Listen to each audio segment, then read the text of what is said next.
नमस्कार हरि प्रेमियों, आपका हमारे YouTube चैनल में स्वागत है। सभी दर्शकों को हमारी ओर से जय श्री कृष्णा। हरि प्रेमियों, कैसे हैं आप? आइए आज की कहानी सुनते हैं। आज की कहानी है निर्जला एकादशी की व्रत कथा, ज्येष्ठ मास की। 2023 हरि प्रेमियों, उससे पहले अगर आप हमारे चैनल पर नए हैं तो प्लीज़ चैनल को सब्सक्राइब ज़रूर कर लीजिए और बेल आइकॉन को ज़रूर दबा लीजिए ताकि आप तक हमारे सारे नोटिफिकेशन पहुंच सके। हरि प्रेमियों, आपका एक भी सब्सक्राइब हमारे लिए बेहद मायने रखता है। हरि प्रेमियों, आइए जानते हैं जेठ मास की ये निर्जला एकादशी की कहानी कथा क्या है। हरि प्रेमियों, इस साल 2023 को 31 मई को निर्जला एकादशी है और शास्त्रों में निर्जला एकादशी के व्रत को सबसे दायी और कठिन व्रत कहा गया है। इस व्रत में जल का त्याग करना पड़ता है। इस दिन बिना कुछ खाए पिए व्रत रखने से सभी प्रकार के पापों से मुक्ति मिलती है। मान्यता है कि इस एकादशी को सिर्फ कर लेने से ही साल भर की एकादशियों का बराबर का फल प्राप्त हो जाता है। यह एकादशी भीमसेनी एकादशी भी कहलाती है। इस दिन व्रत रखकर पूजा करने और निर्जला एकादशी व्रत की कथा पढ़ने से भगवान विष्णु की विशेष तौर पर कृपा प्राप्त होती है। निर्जला एकादशी के व्रत की कथा इस प्रकार है। हिंदू धर्म के पद्म पुराण में निर्जला एकादशी के महत्व का बहुत विस्तार से वर्णन करते हुए बताया गया है कि भगवान श्री कृष्ण जब पांडवों को एकादशी व्रत का महात्म बता रहे थे, उस समय जब युधिष्ठिर ने भगवान श्री कृष्ण से कहा, हे जनार्दन, आप ज्येष्ठ मास की एकादशी का जो फल और विधान है वह सब हमें बताइए।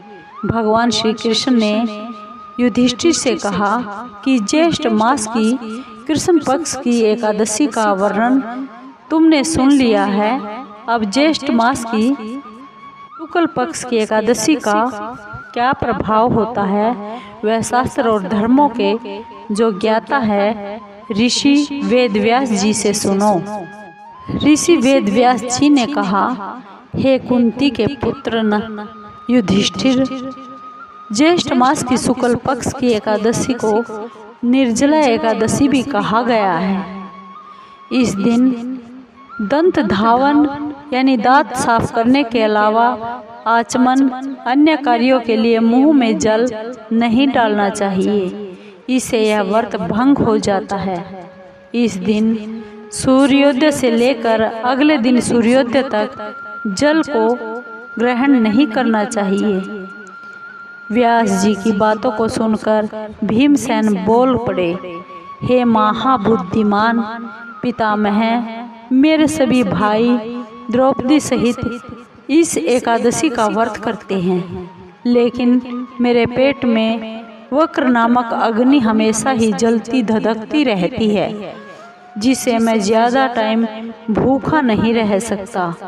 जब तक मैं जी भरकर भोजन न कर लूं, तब तक यह अग्नि शांत नहीं होती। इस पर व्यास जी ने कहा कि अगर तुम्हें स्वर्ग की अभिलाषा है, अगर तुम स्वर्ग चाहते हो तो तुम्हें एकादशी का व्रत तो करना ही चाहिए। भीम के ऐसे कहने पर भगवान व्यास जी ने कहा, फिर तुम पूरे साल की एकादशी का फल देने वाली सिर्फ एकमात्र निर्जला एकादशी का व्रत करो।